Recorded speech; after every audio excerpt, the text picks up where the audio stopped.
धनौरी गांव में हुए उपचुनाव में शोभा मौर्य बनी धनौरी की नवनिर्वाचित ग्राम प्रधान। शोभा मौर्य ने अपने निकटतम प्रतिद्वंदी पूनम मौर्य को 374 मतों से हराकर प्रधान पद हासिल कर लिया, जिसको लेकर रिटर्निंग ऑफिसर ने शोभा मौर्य को जीत का प्रमाण पत्र दिया और उन्हें बधाई भी दी। जनपद रामपुर की तहसील स्वार के ग्राम पंचायत धनौरी में प्रधानी के चुनाव में पूनम मौर्य प्रधान बनी थी। इसी को लेकर उनकी राजनीतिक विरोधी शोभा मौर्य ने प्रशासन से शिकायत की थी कि शिक्षा मित्र रहते हुए पूनम मौर्य ने चुनाव जीता है। प्रशासन ने उनकी शिकायत की जांच की। जांच में पूनम मौर्य का चुनाव शून्य घोषित कर दिया।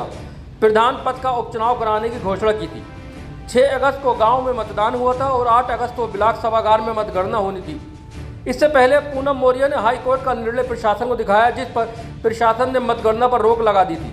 और अब गुरुवार को राज्य निर्वाचन आयोग ने मतगणना कराने के निर्देश दिए, जिसमें शोभा मौर्य की टोटल 1242 वोट मिले और उनके निकटतम प्रतिद्वंदी पूनम मौर्य को 868 वोट प्राप्त हुए। इस हिसाब से शोभा मौर्य ने 376 मतों के अंतर से चुनाव जीतकर गांव की ग्राम प्रधान बनी। मेहनत क्या, पिछले काफ़ी समय से हम लगे हुए हैं लोगों की सेवा में, लोगों के गरीब काम आने के लिए, लोगों के जो विकास थे वो काम कराने के लिए लगे हुए थे पहले से ही। गांव में किस तरह की समस्याएं हैं जिनको लेकर आपने कुछ एजेंडा अपना तैयार किया हुआ और विकास कार्य हुआ? गांव में रास्ते की बहुत बड़ी समस्या है, जिसको प्राथमिकता के आधार पर पहले सही कराया जाएगा। और स्वास्थ्य संबंधी, शिक्षा के क्षेत्र में ये कई मुद्दे हैं गांव के जो ग्रामीण लोगों से जुड़े हुए हैं।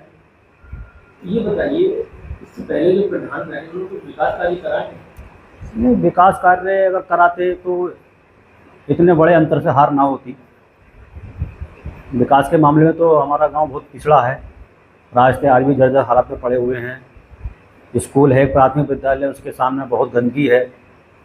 हमारा आबादी है आपके गाँव में, कितना वोटर है? हमारे गांव में 3200 वोटर है, 3200। अच्छा, किस किस जाति के वोटर हैं?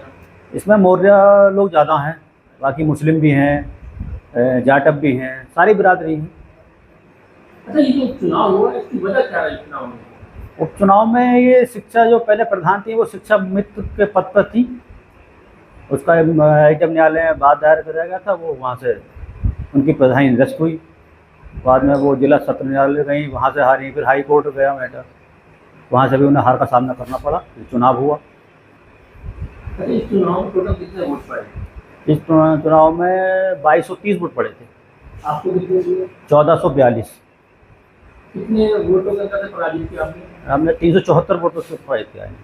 इस ऐतिहासिक जीत पर अपने गांव की जनता का किस तरह से आभार व्यक्त करेंगे? उनका बहुत बहुत आभार तो है ही, क्योंकि इतने बड़े मार्जिन से उन्होंने जीत दिलाई है। उनका सहयोग रहा है, उनका बहुत बहुत धन्यवाद।